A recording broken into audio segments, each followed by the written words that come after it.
most of what I had written down to say. So I want to first draw your attention to this picture here. You see these two men in the photo holding a child, the charred remains of what was a child. And this picture is from 1971. This is not a contemporary picture. What we're facing right now, what the Gazan people are facing right now, the Palestinian people, is a continuation of a struggle that they've been locked in for over 80 years since the Nakba. And that cycle is going to continue until we move to stop it as a global people. We do what we have to do to insist on the end of this cycle. Um, I want to acknowledge that this is a different moment than the last time we gathered for Gaza on Our Mind. The repression and suppression that people were experiencing then for speaking out and participating in advocacy for the Gazan people, the Palestinian people, has gotten much worse. The idea is to make us too afraid to speak by escalating their threats about what the consequences of doing so might be. So thank you for being here and for maintaining your solidarity with the Palestinian people in the face of these threats. And in doing so, cherishing and maintaining your connection with your own humanity.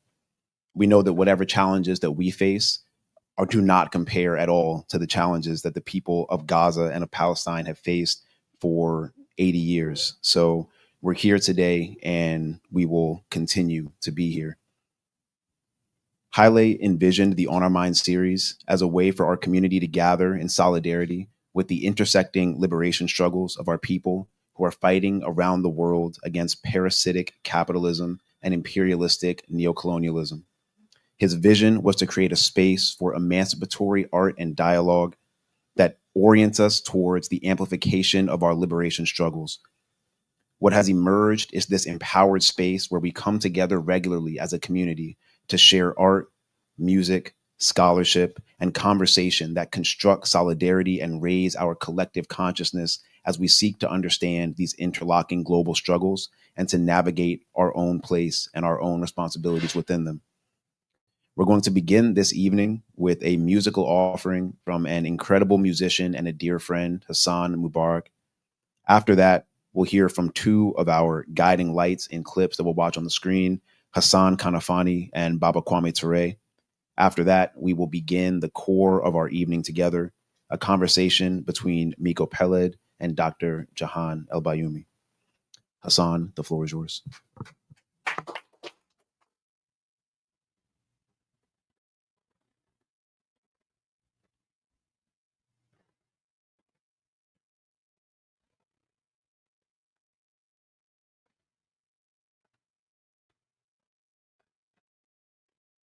Let's finish what I want to say. From Sudan on our mind to Gaza on our mind. The struggle is the same, and we all here. I think art will make a way out for all this, inshallah, maybe. So yeah, if you didn't hear Sudanese music before, maybe it's my chance to introduce Sudanese music to you. So thank you, Abel. Thank you, Haile, so much for everything.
One more time for Hassan, please. Hassan Mubarak. Thank you, Hassan. And Hassan is going to be playing us out at the end, so definitely make sure you stay around for that performance. We have always included, as part of our opening for Gaza on Our Mind, the interview that we're about to play with Palestinian poet, novelist, journalist, 3D artist, and freedom fighter Hassan Kanafani. We open with Kanafani because he's so eloquent and forceful in helping us identify the struggle for narrative. He demonstrates how, if you tell the story with the framing of a civil war or a conflict, the actions of the oppressor may be able to sound, in the way you tell the story, justified. But if you tell the story as a noble struggle of people fighting for their liberation against oppression, those same actions are not justified. That is a powerful truth.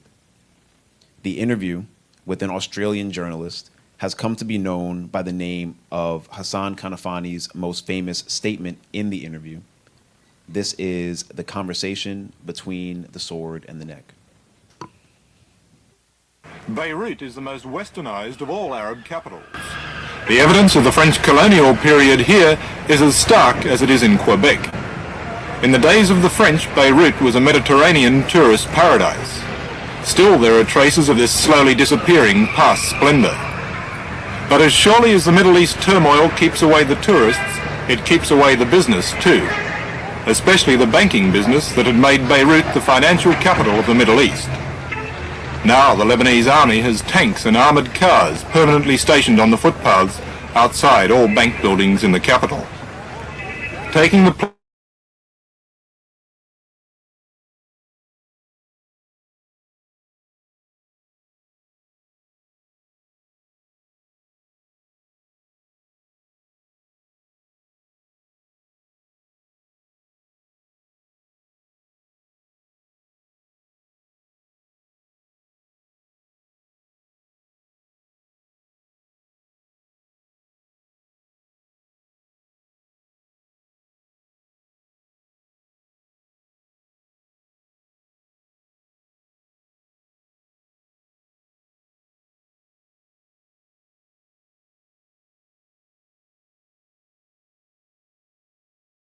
it even has its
Miko Peled, born in Jerusalem, is an Israeli-American anti-Zionist activist.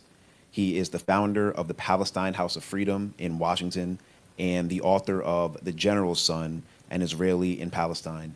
He is a fighter, and he shows up for the Palestinian people every time he gets an opportunity to do so consistently, especially when it's the most difficult to do so. Please give a hand to Miko Peled.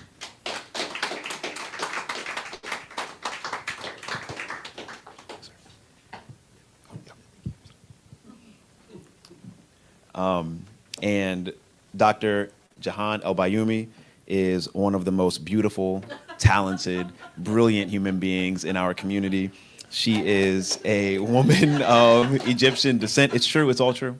She's a woman of Egyptian descent, a professor of medicine at Georgetown, and the founder of the Rodham Institute, which is devoted to health equity in Washington, D.C.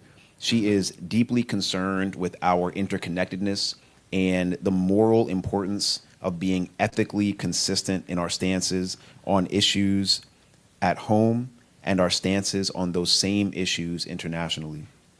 Thank you for being here, Dr. El-Bayoumi. Too funny.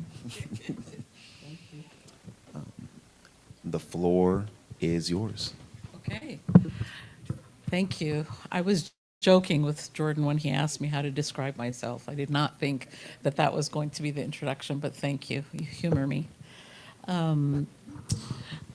Just to start off this conversation by first acknowledging where our city is right now in Washington, D.C. There is a lot of pain right now, a lot of sadness, a lot of despair. As a physician, I feel like, especially as a generalist, I feel like my finger's on the pulse of what's happening, and people are really struggling. They're losing their insurance. I was telling Miko earlier that 4 of my patients that had been sober relapsed and started drinking again. Somebody who tried to commit suicide. I'm not a psychiatrist, by the way.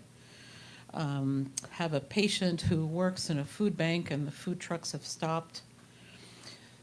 So I bring that to you to say that, yes, Palestine is certainly suffering, the people are suffering, but there's a lot of suffering from the same source.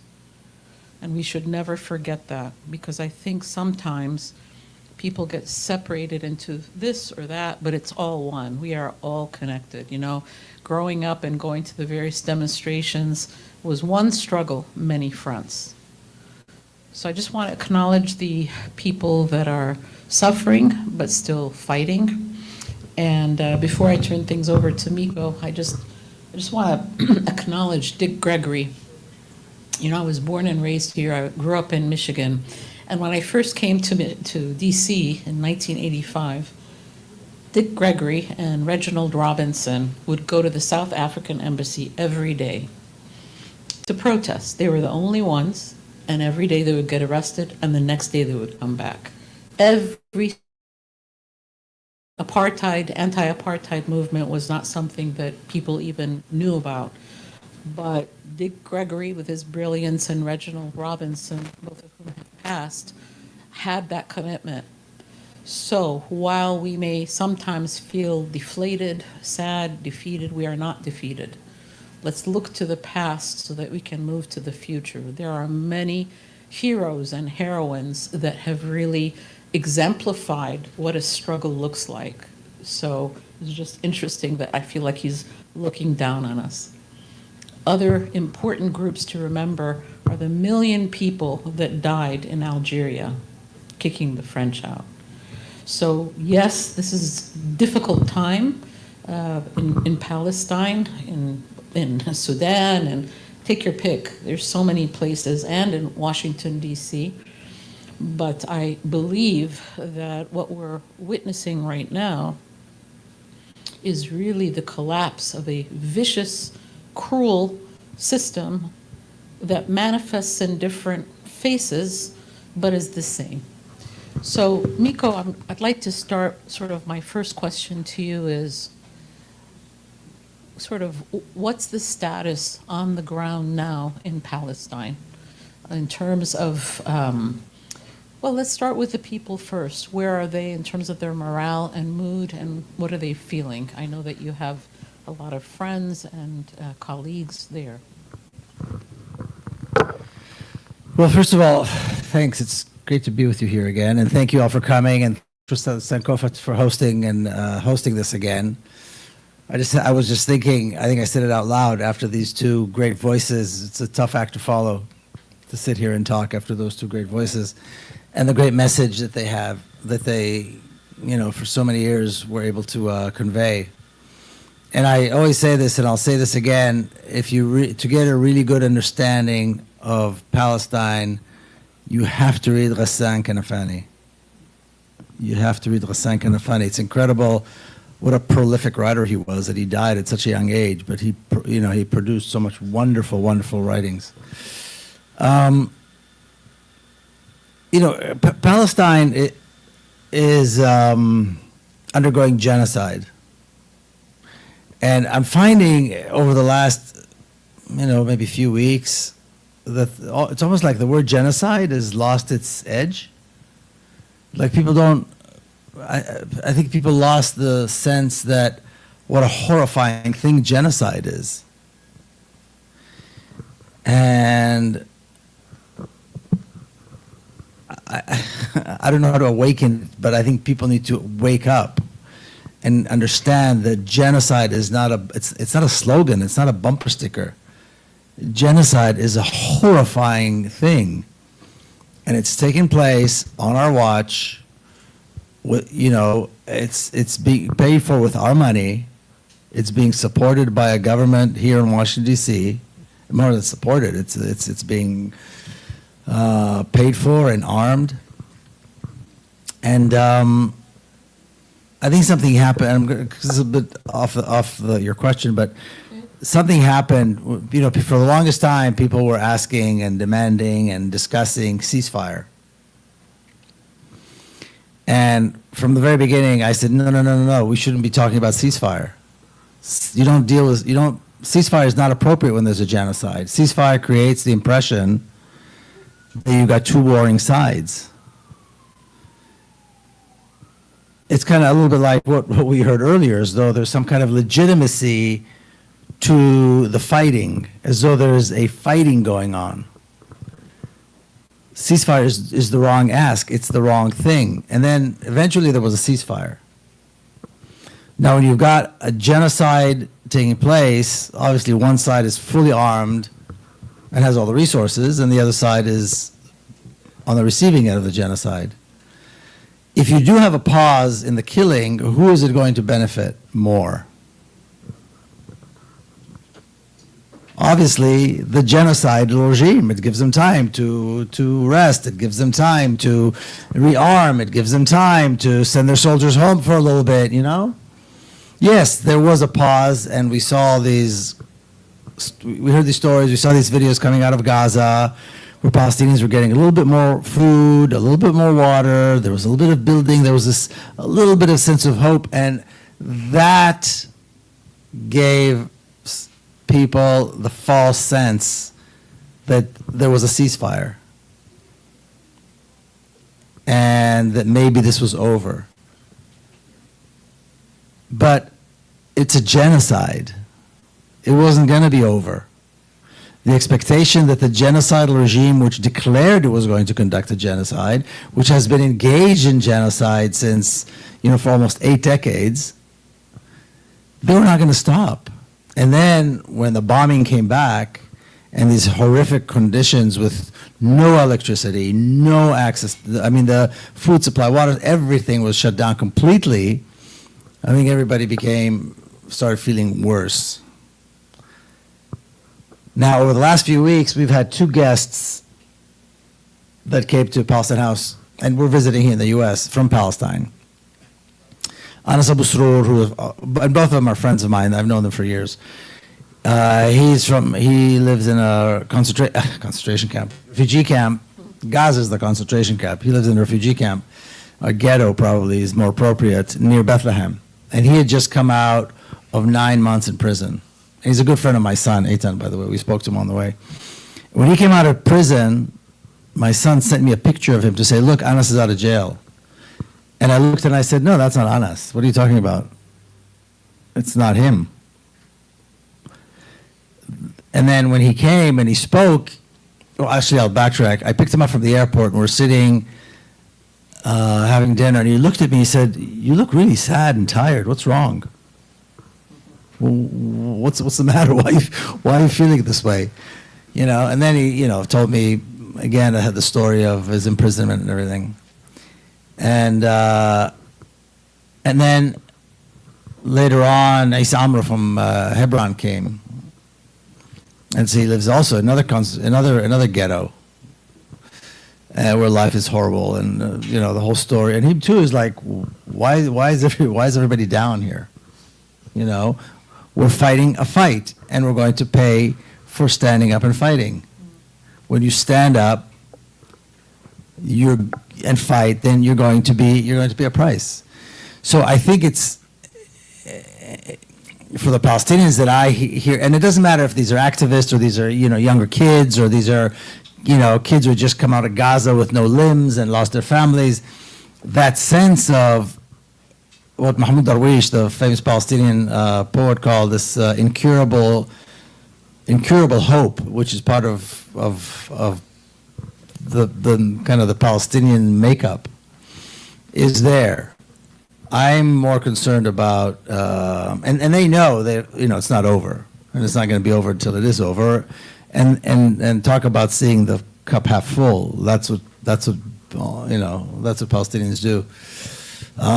But being realistic about it and knowing that the fight's not over and they still have to continue to fight. I'm worried about what happens here, the sense that people are, going back to drinking or losing their minds because of the reality here, and also because there's a sense that there's no progress over there.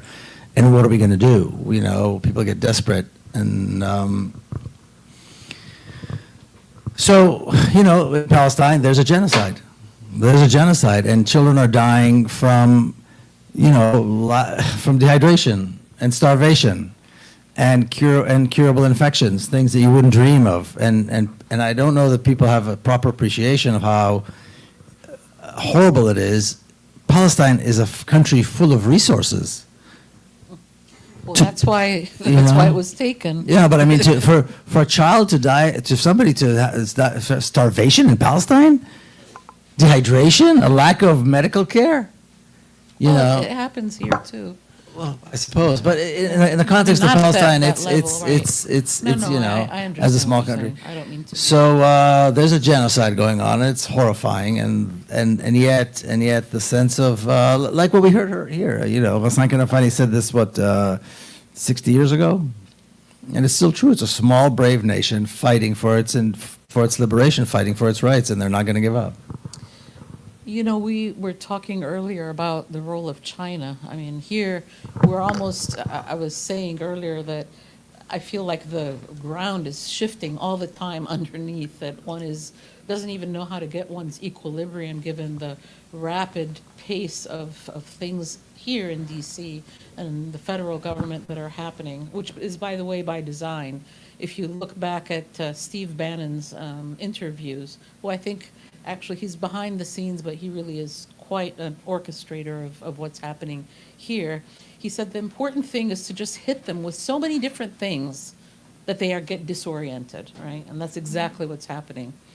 But we were talking about the role of China and Palestine. Can you elaborate on that? Because I was not aware of some of the issues that you brought up. Well, in light of what's happening here in this country, which seems like it's really falling apart, it was interesting to see. It was interesting to learn two things in the context of China and Palestine. One is that, at least this is as far as I've heard, the Chinese government refused to condemn October 7th, the Palestinians for October 7th, and that has driven the Israeli government absolutely nuts. And they've made efforts to reach the Chinese people through social media and so forth, and it's backfired. Because historically in China, the Zionists obviously were seen as imperialist colonizers, and the struggle for freedom was always part of was always part of the discourse in China, and of course supporting that was natural. And it looks like it's come back, so that's a positive thing. Another thing that I've heard recently is that there's the Chinese have created in order to support the Yemenis, created a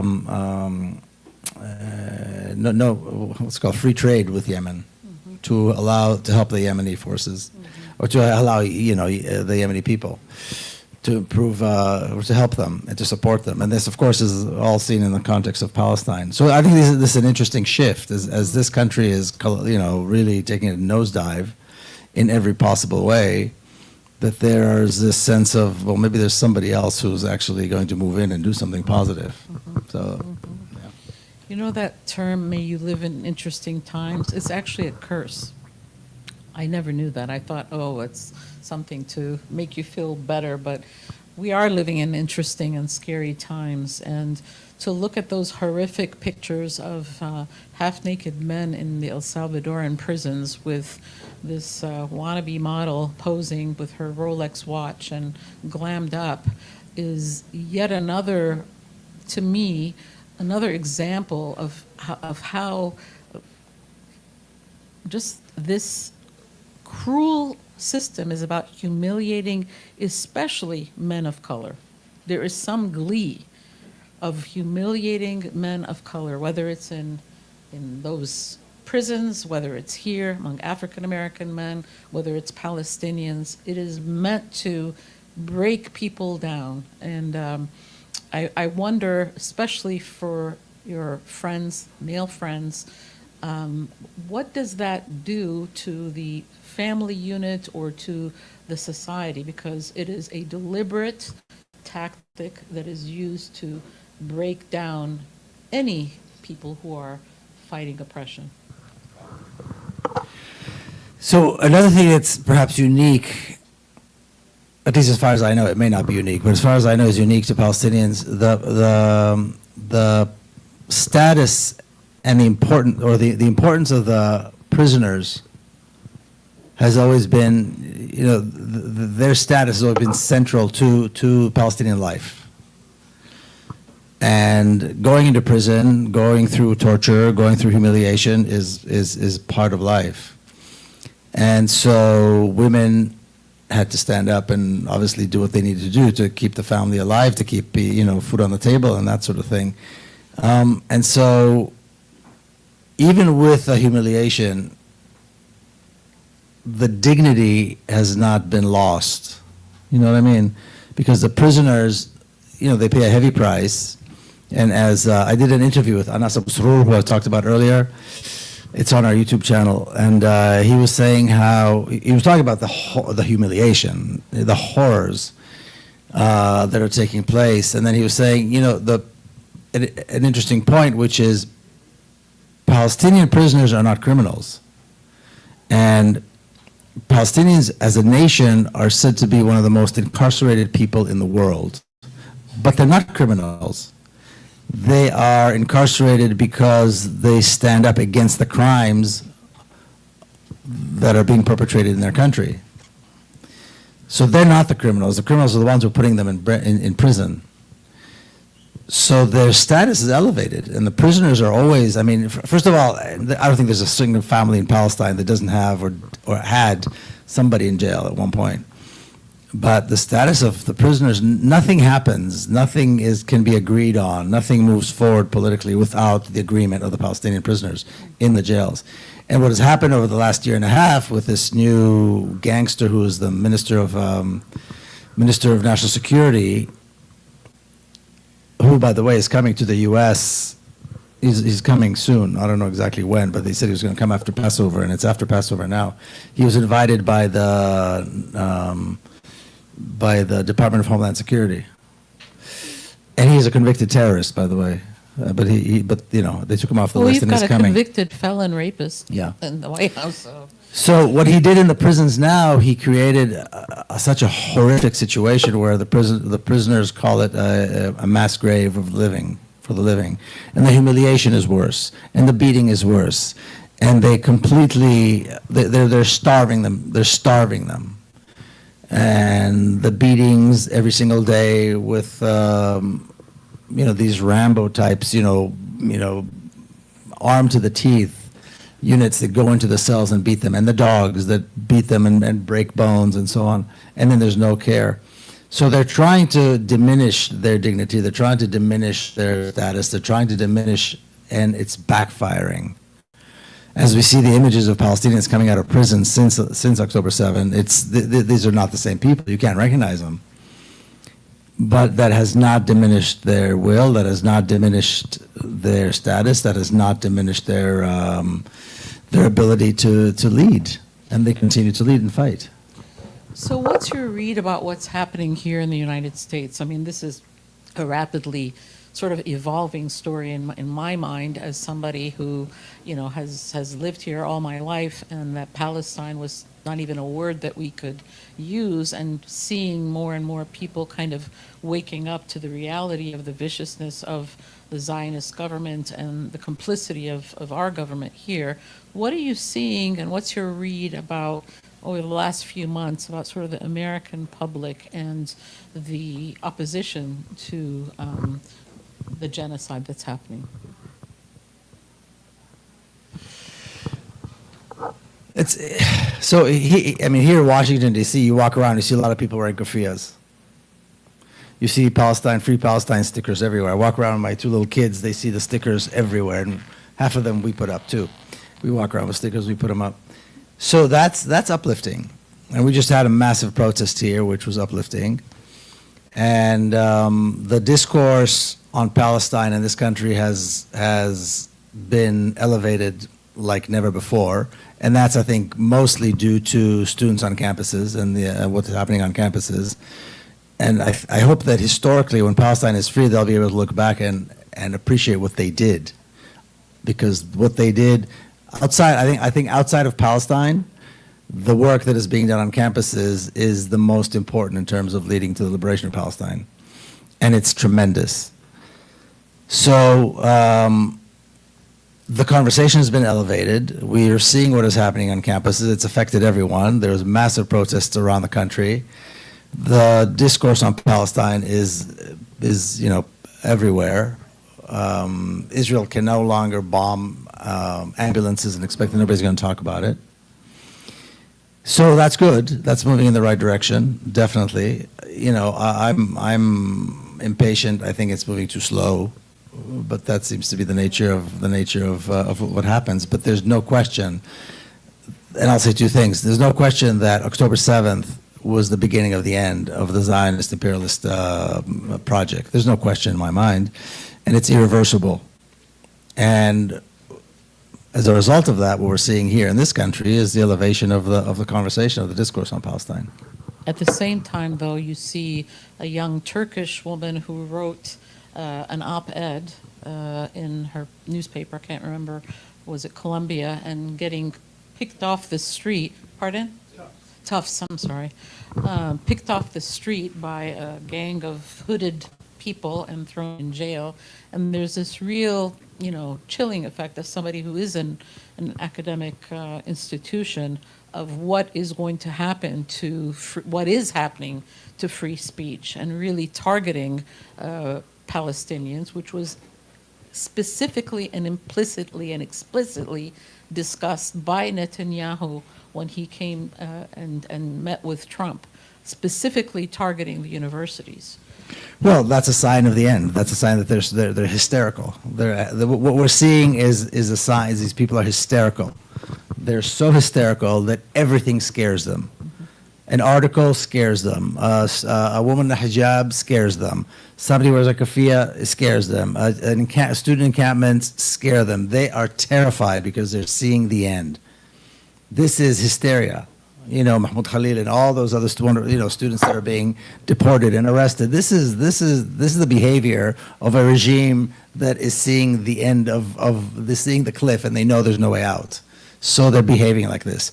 The same thing goes for what we've been seeing in Gaza the last year and a half. This is a sign of a nation, of a regime that is hysterical because it's over.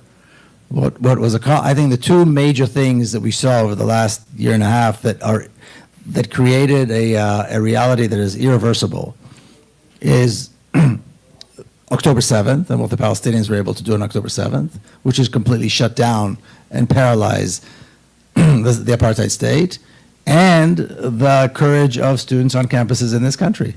Those two things have changed things in a way that is irreversible, and the establishment knows it and feels it. So they're responding like crazed, hysterical gangsters who are afraid that this is the end. So they pick the most vulnerable victims and they take it all out on them because somehow that's how they get this is what gratifies them. But it's not going to change anything. The end of this monstrosity, particularly in Palestine and hopefully beyond, but certainly in Palestine, I think is imminent. I want to just go back to South Africa because as that was sort of something that I lived as a younger person. And we were talking about the importance of arts in the liberation struggles. Stevie Wonder actually played a very important role in the anti-apartheid movement. And he helped to educate people here in the African diaspora, but to mobilize many, many others and actually put pressure on artists who were performing in Sun City, South Africa, which is where, you know, they would bring people who were basically agreeing or at least not opposing the apartheid regime. So, pardon? Sun City. Sun City, right. Sun City. Yeah, that's where, yeah. And so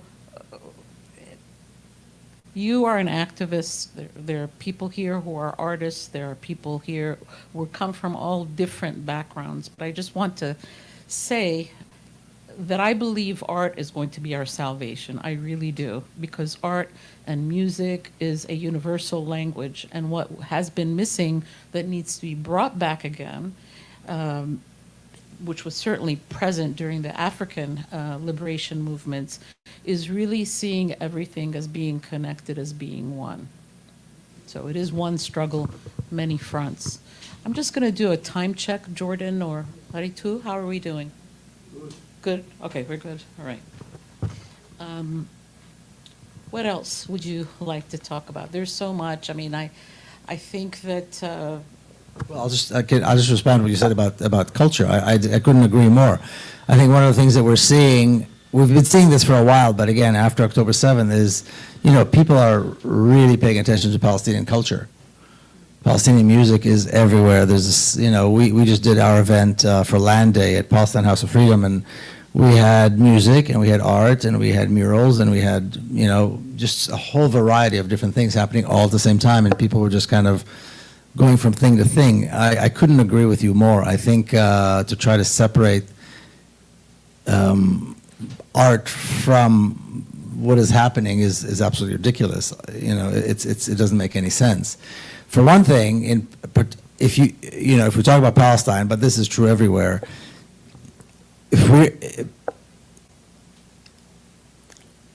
people to appreciate Palestine and to care about Palestine and to fight for Palestine, you have to fall in love with Palestine. And once you know Palestine, you cannot help but falling in love. It's a seduction thing. You know, and one of the things we're trying to do at Palestine House of Freedom, that's why we want to have the art and the you know, paintings on the wall and the music and all the workshops and that kind of thing, is it's a seduction. Once you know, it's not enough to understand that, you know, rationally that what is happening is wrong. You have to be moved by Palestine. You have to be moved by this in order to really act. And I think that's incredibly important. That's why you can't separate the politics and the activism and the art. It all has to work together, and it is. And we've seen that elevated. We see a lot of Palestinian food events, Palestinian music events, all kinds of stuff, even just here in DC. You know, so I agree with you completely. That is such an important. And look at Ghassan Kanafani. I mean, he was a prolific writer. You know, besides being a great political thinker and leader. I want to talk about sort of the face of the movement, because when we when I think again about apartheid South Africa, Stephen Biko's murder when he was tossed out of the police station 3 floors and was killed after he had been beaten kind of got people's attention. This gentleman who is the barber hairdresser and who was just deported to El Salvador and that the administration is not allowing him to come back is another face that has kind of gotten people's attention. Who is that figure for Palestinians? Pick anyone. I mean, you know, I think the I don't think that there's one that's really resonated. there's in not that one same because there's so way. many. That's the No, I problem. understand. Well, you know, so I think what we're seeing with Palestine, and this also goes back to the question of looking for a Palestinian Mandela, which we hear a lot. So the Zionists have learned from other regimes. They're much more effective. They're much crueler. And they're, you know, if the Zionists would have executed Nelson Mandela right away, they would not have allowed a leadership like that, but there would have been somebody else. In Palestine, right now there are almost 20,000 prisoners. The vast majority, or I should say a very small minority, have what's called blood on their hands. In other words, they actually committed acts of violence. The vast majority are, you know, intellectuals, students, you know, people of faith, you know, faith leaders, that sort of thing. I mean, these are the leaders. Pick any one of them, and they would be that person. What we're seeing in Gaza over the last 18 months, pick one. I mean, you go from name to name to name. You know, someone's name comes up, and then suddenly there's somebody else and somebody else, because the violence is so intense. And from at least from what I'm seeing, the violence is unprecedented. The horror is almost unprecedented. I mean, I think I said this to you before.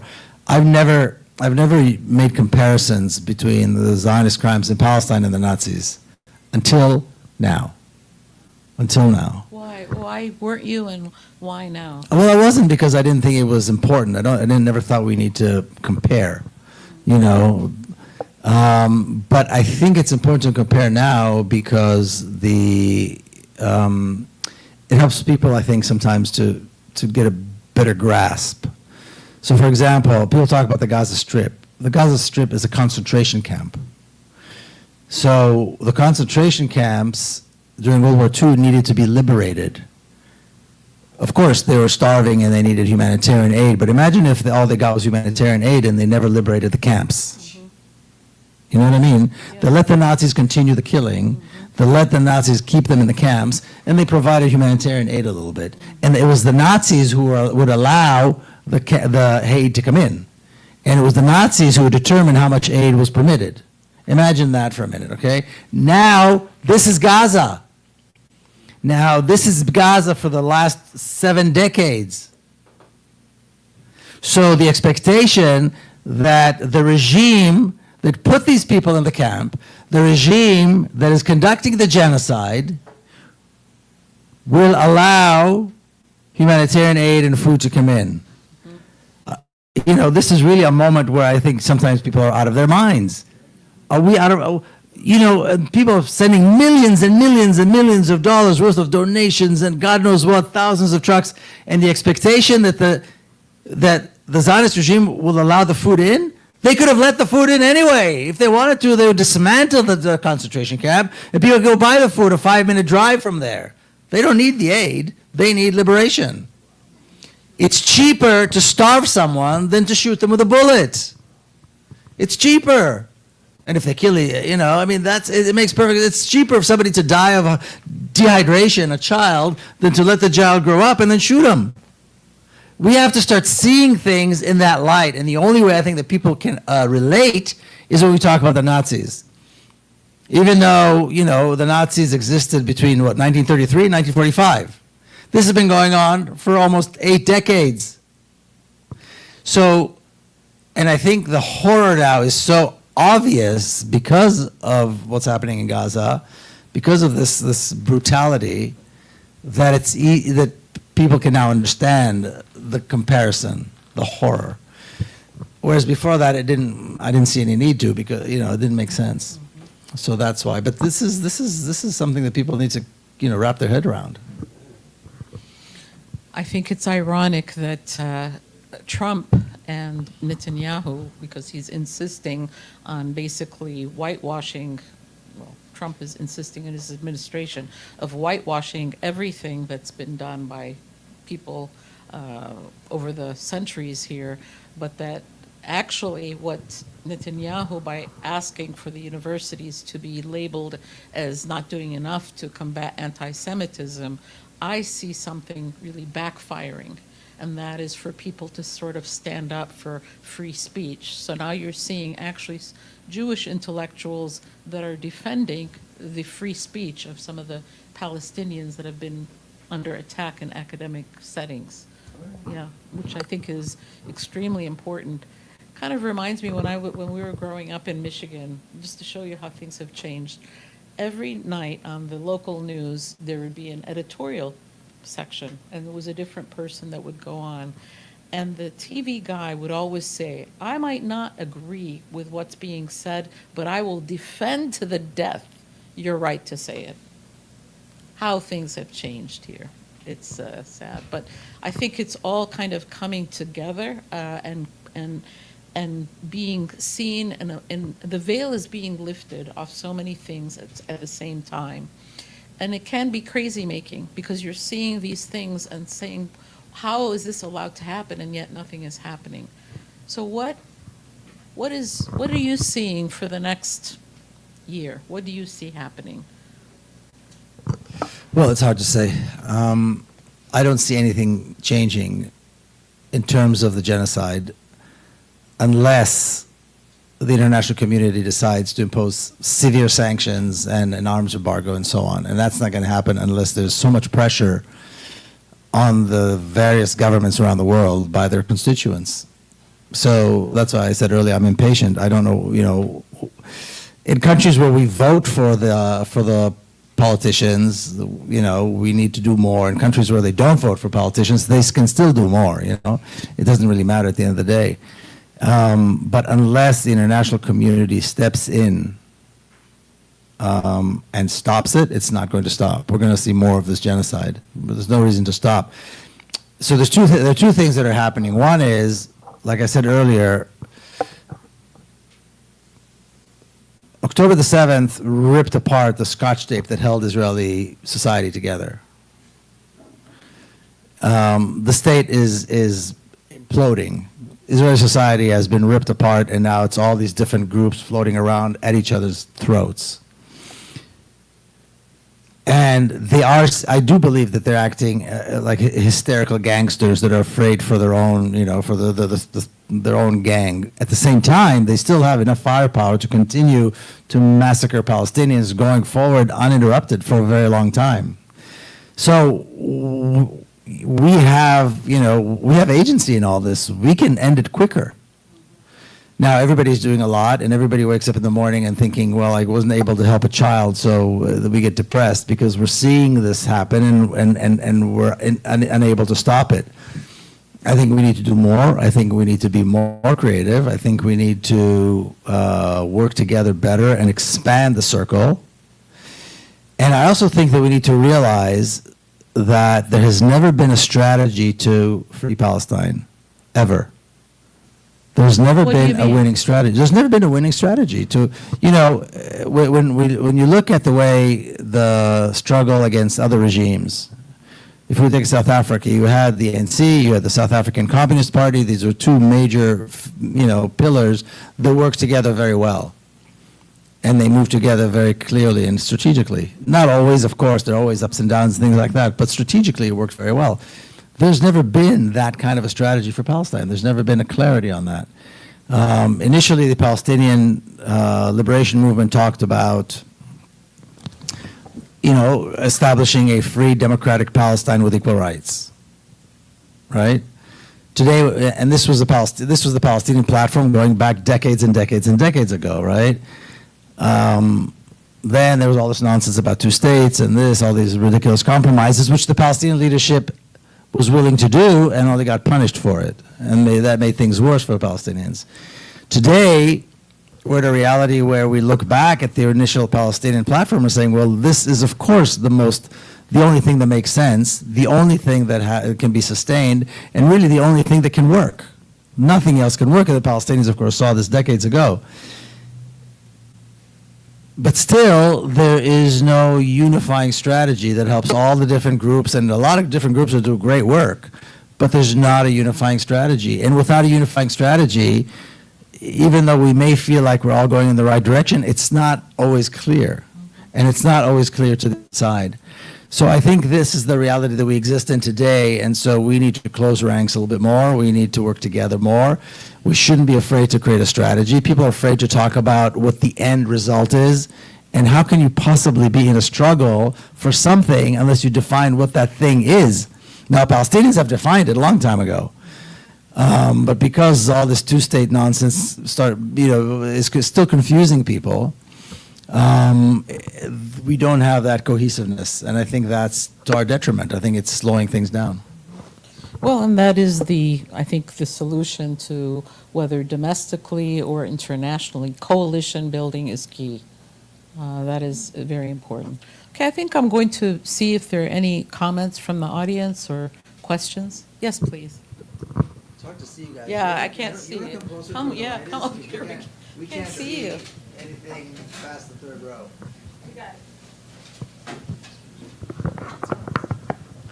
My question is really on how do you see the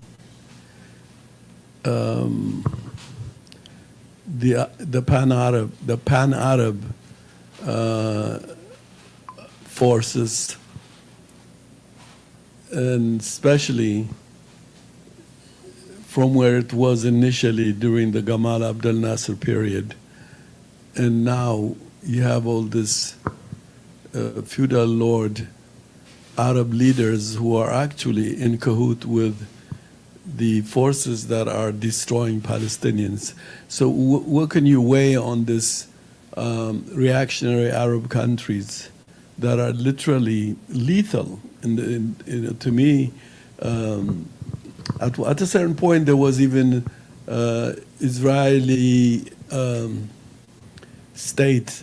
The Israeli state thought of not unleashing Arab consciousness or Arab Pan-Africanism, and there was some kind of cautious walking. Now it's completely a licensed destruction of Palestinians. And I was recently in Saudi Arabia, and it's amazing how reactionary the people are, not the government, the people. Yeah.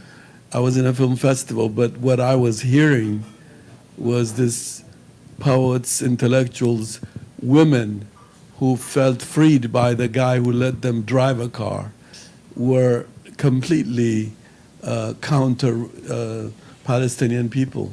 And they couldn't even, from event after event, I couldn't get, except, few people who also were not going to be verbal about it. Okay. And so I just want to see your take on the Arab Pan-Africanism, if there is such a thing anymore. Well, I don't think it's a coincidence that the Camp David Accords started with Egypt, because Egypt as a central power in not just the Middle East, but in Africa as well, and I'll come back to Gamal Abdel Nasser specifically, really started with the head, and so weakened the response to the Zionist state. I think the worst thing actually that happened to the area is oil and the discovery of oil, because now in a country like Egypt, even though the people are very against what's happening and the genocide that's happening, and remember, Gaza for many Egyptians, this is an extension of Egypt, right? So the fact that the people of Egypt are very pro-Palestinians, and yet the government is, tacitly allowing supplies to go through, but is really, has their hands shackled because of the Camp David Accords. So then you have the outright Zionists. I mean, there's no other word for Qatar and Saudi Arabia and the Emirat, bless you, but to describe them as such, because their interests are the same. I mean, just because you have different ethnicities or melanin content doesn't mean that you don't have parallel and vested interests. But I would say, going back to Gamal Abdel Nasser, this may be something that you are not aware of. When Nelson Mandela was released from prison, the first country that he visited was Egypt. And the reason he visited Egypt, Gamal Abdel Nasser had died by then, was to pay his respects at his grave. Because Gamal Abdel Nasser gave a place for the ANC guerrillas and many other African liberation movements, a place so that they could train.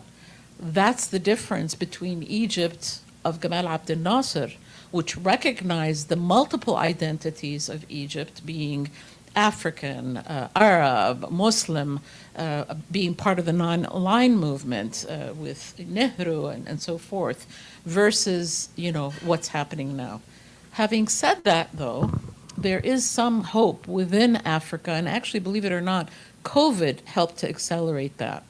How did that happen? Well, COVID, people had already had some experience with the Gates Foundation, Microsoft, et cetera, coming in and wanting to do workshops. And as one of my colleagues said, they just want to do workshops. They don't want to do anything that's substantive.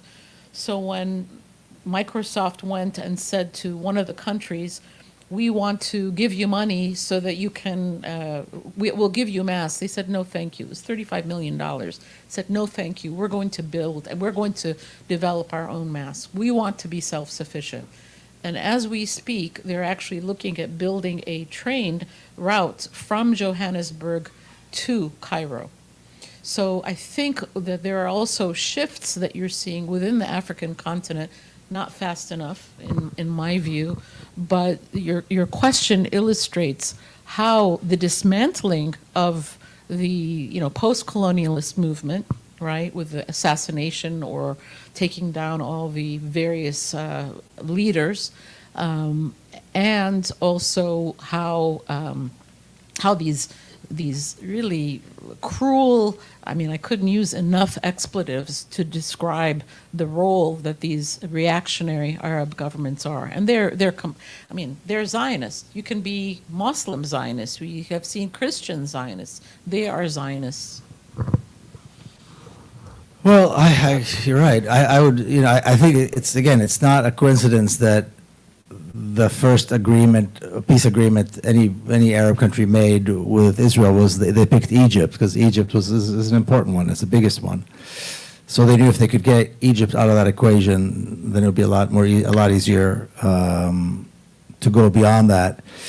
Ghassan Kanafani says it in that little short interview. He describes the different regimes in the Arab world, and they've changed some slightly, but that's still the reality today. And but I would add this: what we're seeing today. If you're the head of an Arab government, and you're looking around, what are you seeing? You're seeing Iraq, you're seeing Libya, you're seeing Yemen, you're seeing Syria. These are countries that historically stood with Palestine and dared to stand up. And then you're seeing the other ones who are doing fine. So what do? If you're the head of a government of an Arab country, do you stand up and end up like one of these countries, like Libya or like Iraq? Or do you do the responsible thing for your own people and for your country, which is, of course, throwing Palestinians under the bus? But you know that it's going to come. You know that if you don't do that, you're going to end up like one of these other countries. So that's the problem with the reality that it was, the post-fall of the Soviet Union and so on. That's the reality in this world now, where this is the choice. And I think and I suspect it's true in Africa too. Israel has over 40 diplomatic missions in Africa. And you think, what would any African country want allow an apartheid state to have a diplomatic mission, especially knowing the history of Israel in in all of Africa, starting with supporting Mobutu in the Congo and then going all the way through. Why would they even allow it? Why would they even allow them to be there? And again, I think it's a very similar kind of a question. Do we want to end up on the list of countries supporting terrorism and have our economy completely fall apart, or do we want to help our economy rise? So I think just in all fairness, I think that is the context that we need to evaluate these different countries, because that is the reality in which they exist, and these are the choices they have to make every single day. And I'll just say one thing. We see like Burkina Faso, for example, that is, we're seeing some very interesting things happening there, but everybody, I think, that watches it is worried that that Ibrahim Traoré is going to be killed as well, just like his predecessor. There's that fear that it's working. It looks very promising, but how long are they going to let this go on? So that's the problem with the reality that we exist in today globally. I would also say that, I'm not in favor or promoting China, but there is something about multipolarity which helps the global South. And having China there as sort of an alternative to kind of break the hold of sort of the Western monopolies. But I will say that in the case of Egypt, Egypt is in very bad shape economically, and they are getting most of the funding is coming from Saudi Arabia. So they feel like, as you said, can't say anything. There was another question. I think there was somebody back there first, and then we'll come to you. Hi. First, I wanted to say thank you so much for this panel. It's nice to have some clarity when there's so much noise around you constantly. I'm sure a lot of it is intentional. But my question was for Mr. Peled. And so you mentioned something about how a lot of like the Palestinian resistance groups historically have been pretty divided and not like under like a coalition. And I mean, it reminds me a lot of like the American left with all these kind of like petty ideological grievances and like splinter groups and stuff like that. But I mean, it's a different context. I was curious though, in the lead up to and since this current genocide started, I've been hearing that a lot of the resistance groups have actually started to form like coalitions and kind of like, while there is still like that tension between them, they're all kind of focused on like survival and defending Palestine from the like Zionist genociders. So I was curious, like, and also I think I remember hearing about a year ago, a lot of them resistance group leaders met in China, and I think there was some kind of like reconciliation there. So yeah, I was just wondering your perspective on that. So again, one of the things that the apartheid state was able to do very effectively is the division of Palestinians and creating severe problems that every area within Palestine has to deal with. And even though they stem from the same source, these are really severe issues, but they're typical. So if you're in the Gaza concentration camp, that's one thing. If you're in the Naqab and you're a Palestinian Bedouin community, that's a different thing. If you're in Jerusalem, it's a different thing. Now, if you are a grassroots leader in Jerusalem and you want to meet somebody in Hebron, before you even, just for thinking about it, you could be picked up either by the Palestinian Authority, intelligence, or by the Israeli police or the Israeli Authority, before you even just get in the car and go. Never mind if you got in the car, you probably wouldn't make it anyway. And it's a 40-minute drive. Or any other two regions. So there's two issues. One is that you have to deal with what you're dealing with. If you're in Hebron and you're Isa Amro, the situation is so severe that is what you have to think about and put all your resources and all your effort into. And sure, everybody thinks global, about the larger issue, but they can't talk, they can't communicate. But realistically speaking, when if I'm in Palestine, I can travel anywhere I want because of my privilege. I know what everybody's thinking in terms of the future of Palestine, where they're going. There's no question that a free Palestine means a free Palestine from the river to the sea with equal rights. There's no argument about that, But how do you get together to talk about it? Now, when things happen internationally, the international players, the international community only refers to Palestine as the ghettos of the West Bank and the Gaza concentration camp.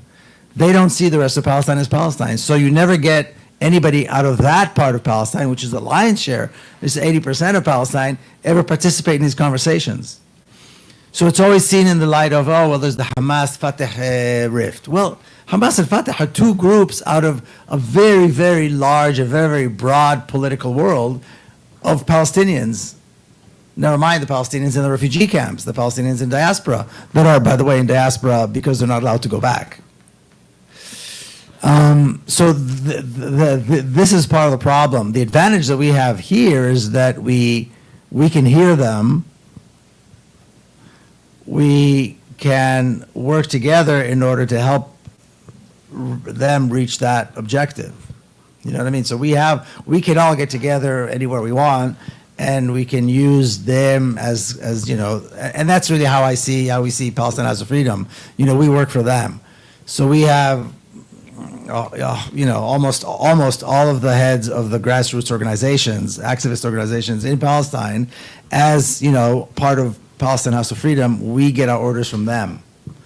So we know that if you're in Lid or if you're in Jaffa or if you're in the Galilee, then the problems are different. But strategically, everybody is focused on going to the same place, but they can't put together a strategy because they can't even sit in the same room together. They can't even create a WhatsApp group, to all talk together. So that's the problem with that, and that's one of the reasons why we don't have that. And so I don't know if that answers your question, but that is, this is why we have this very, deep structural problem, because the apartheid state has been very effective, not just in geographically dividing them and creating specific problems for each area, but also making it impossible for people to get together and communicate and work together. And they've been very, very effective with that. I think there was a question up front. Let's do this one first, and then we'll come to that. Oh, sorry. I had a question about what do you think the likelihood is that Netanyahu and Trump will start a program of mass deportation of the prisoners in the Gaza Strip, and then how do you see that? If there is any strong likelihood, how do you see that going? That mass deportation of Gazans. It's never going to happen. It's never going to happen. There's no way in hell that's even remotely possible. They talk about it, and of course there are some very key figures within the apartheid government that want to see it happen, but it's never going to happen. You're not going to take 2 million people and get them out of the concentration camp. I think Palestine will be free before that will be able. It's not. It's one of those things. It's one of these things that they say and they use, and I think mostly for political reasons. But I don't believe for 1 second anybody thinks about it as a serious possibility. And there's also pushback from the surrounding Arab regimes. They really don't want that to happen. Even the Arab states, as we discussed, won't let that happen. That's never going to happen.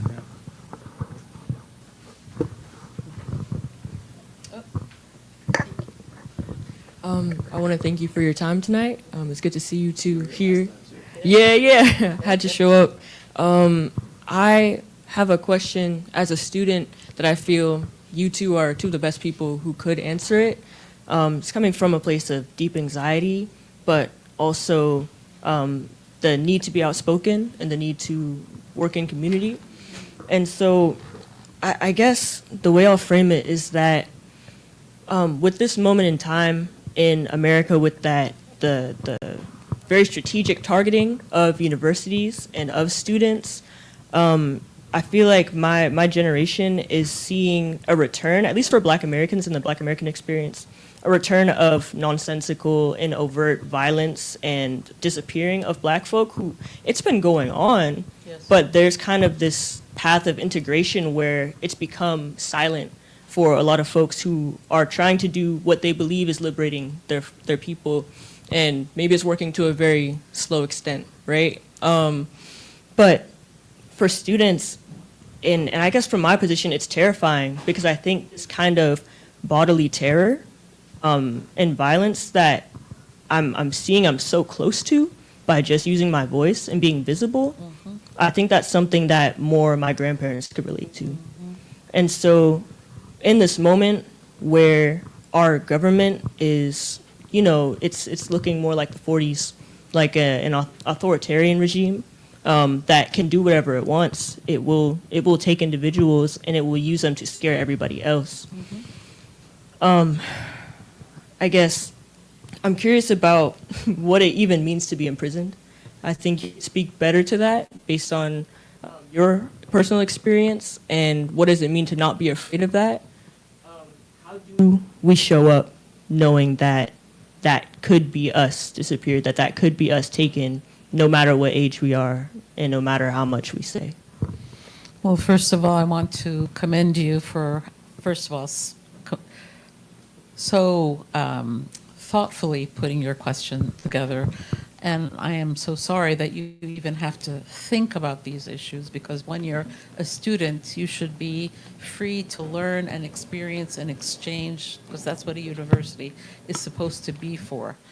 It is a very scary time, and I actually look at people from your generation as being sort of hit doubly, because you had the COVID and that social isolation, and a real disruption in your education and social life and so forth. And then now you have this really terrorist, fascistic regime that you're having to deal with. And, it was very heartening to see all the protests that were happening on campuses, but you have to balance that and with the reality of personal safety, of your mental health, of your career. I mean, we're seeing now people being targeted by, like, one of the Zionist groups puts names of students so that they can be blacklisted and not get, internships or so forth. So that's the reality, okay? I would say this to you. There are many, many people, and I don't want you to feel pressure that you have to do everything all the time, okay? I think at this point, your education is number one, and to focus on your education, but to become educated about other struggles, to learn from them, looking at history, talking with your grandparents, finding out what were successful strategies for somebody in your same position, years ago, or what other young people are doing across campuses become very important. But that doesn't mean that you're going to sacrifice yourself. I think sometimes, when one is in a position where one's seeing so much injustice, you say, well, I'm not going to go to a movie when there's people that are dying. No, part of why you're doing everything that you're doing is because you want other people to enjoy the things that you enjoy. So depriving yourself, you see what I mean? You see people who can have these very extremist opinions, which, by the way, are not sustainable. You're in a marathon, and you want to keep going for the long haul, right? So I would say educating yourself in whatever field that you're going to excel in, and I think you've got a bright future in whatever you choose, number one. And then second, to really learn the history. I think one of the very sad things to me is to see young people that really don't know about the African diaspora history. I mean, it's shocking to me. And that's really important, and that's a role that you can play amongst your peers, right?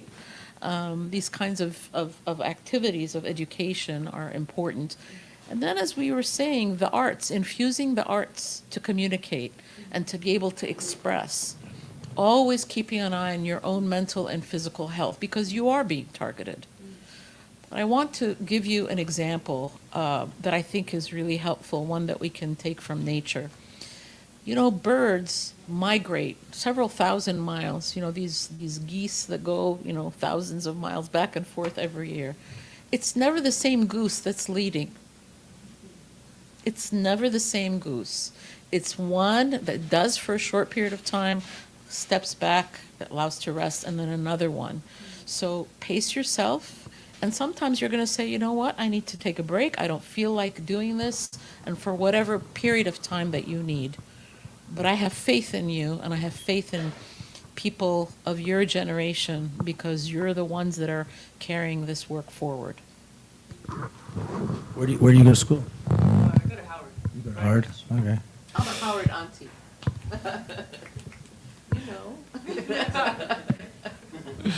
Well, you said something about how do we show up and about the prison experience. And I don't know, it seems to me that, people of color in this country probably know more about that than anybody, certainly more than I would. And something that happens in Palestine, I suspect, happens in this country, though I have more experience with this in Palestine. So the apartheid regime created a reality where I could be in a place with Palestinians protesting, for example, and we could be doing the exact same thing. The Palestinian gets arrested. It's one completely different path than I get arrested. Palestinian gets arrested. They get, beaten, blindfolded, shackled, handcuffed, thrown in a jeep, and nobody really knows when they're coming back. Could be a day, could be a year. No way to know. The exact same spot, the exact same moment, the exact same activity. I get handcuffed. Then I get eventually handed over to the police. I would never take their water, but they offer you water or coffee, and then you sit in a police station, and you're questioned. You're not interrogated. You're questioned, and most of the times, by the end of the night, I go home.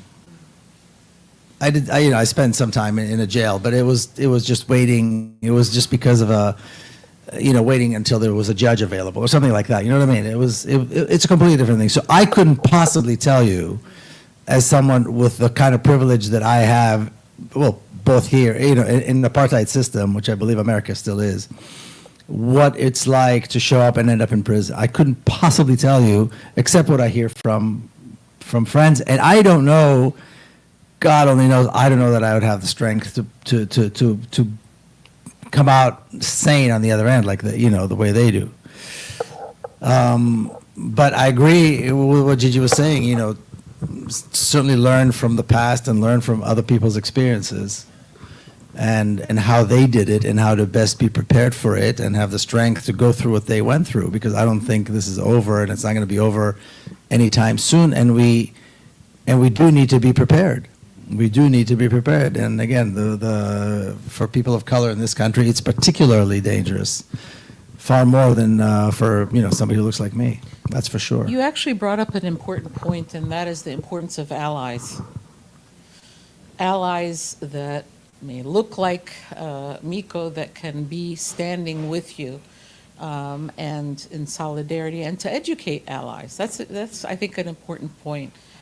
And then I would say, for those of us that are in a position where we can speak up because of our age and financial security, our privilege, educational or otherwise, that there needs to be more pressure on people such as us. It is disgusting to me to see so many people afraid that could buy and sell entire countries. It's like, where's your self-respect? Where's your dignity? It's always interesting to me that people who really pay with their lives and with their livelihood are the ones that step up. So I think that there are lessons there, or at least suggestions, I would say, to consider. I hope that answered your question. Absolutely. Thank you. Oh, yes, sir. I'm going to say something could be misconstrued, but I want to say it because I think if we go to the experience of, let's say, the black uprising, I would call it, not necessarily revolution, of the period of the Black Panther Party and the whole Black Power movement, I think there's also a class crisis.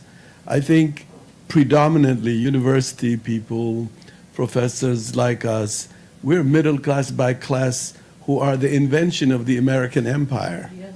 And usually we could be used as a decoy to shift the problem. For me, I worry when I, as a Palestinian, Ethiopian, or Nigerian student, or marching, I'm taken to an immigration center, and I become the focus over the Palestinian people. So to me, I'm conflicted about this.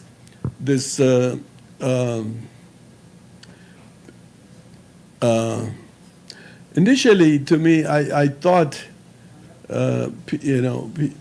especially university people, students on the level of the Columbia University, you know the history of Columbia University, and once you start to struggle against the Vietnam, the people knew the consequences. And I remember living that period and not hearing fear, meaning like I'm scared for myself, because the Vietnamese people were prominent. Their destruction, their being napalmed, was a very prominent image in the mindset of the people. So for me, I'm seeing a much more alienated petty bourgeois class or middle class that I think is not even aware that it could be used to shift the topic, to undermine the Palestinian people. To me, the most dire stuff now is not me. I'm serious. It's not me. If I'm taken, I shouldn't be a cause. I think the focus should remain on the Palestinian people. Those children, those babies, those young people, those limbs that are being chopped every day cannot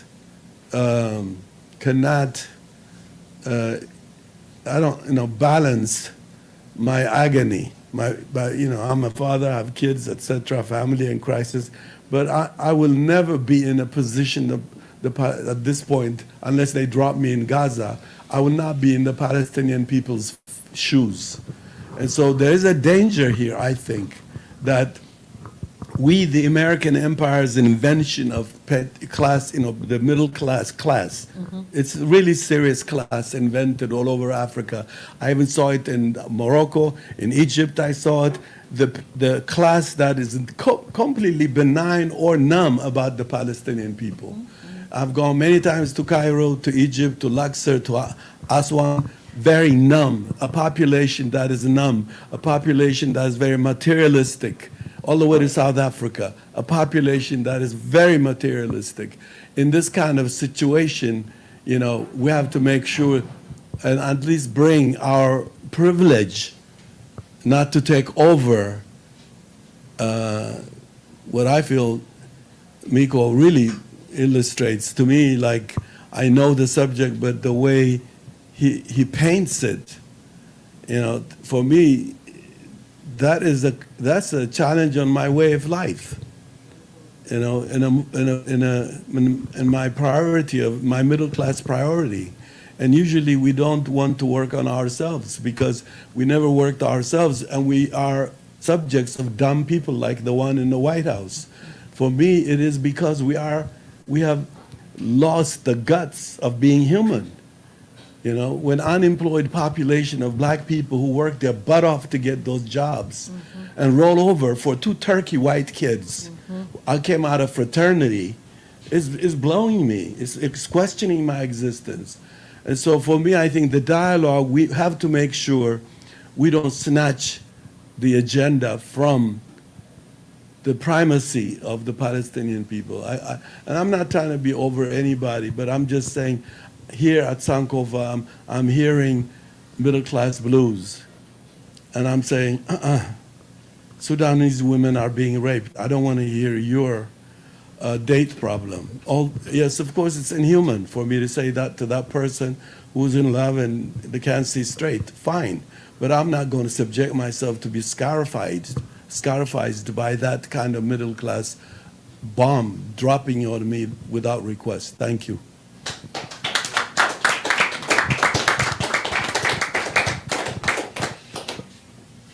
If we have nothing else, thank you so much to Dr. Jehan El-Bayoumi and Miko Peled for being here with us this evening.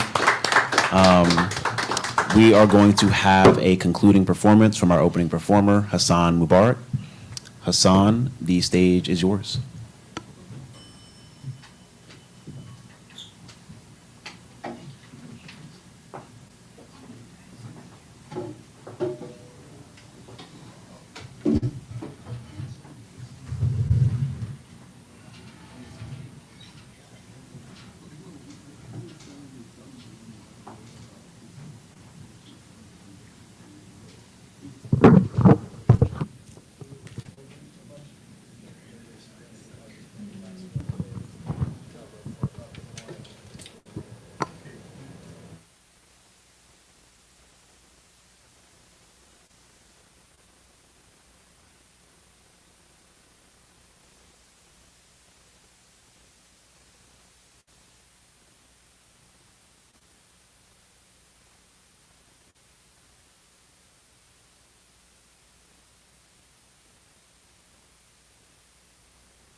Thank you, everybody, for being here. We will be back again here, same time, same place, in 2 weeks for Sudan on Our Mind. We really encourage you to come out to that event as well, to that gathering as well, and bring what you've learned even here into that conversation. Our goal is to really explore the way that these atrocities are all deeply interlinked amongst each other. They come from the same origin points, and the effect is so similar, aligned. The horrors that we're facing in Palestine are so akin to the horrors we're facing in Sudan, in Haiti, in the Congo, and elsewhere. So please come back 2 weeks for Sudan on Our Mind, and thank you for being here tonight.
عيونك الزينة قالت كلام خطت بقلبي جرح الملام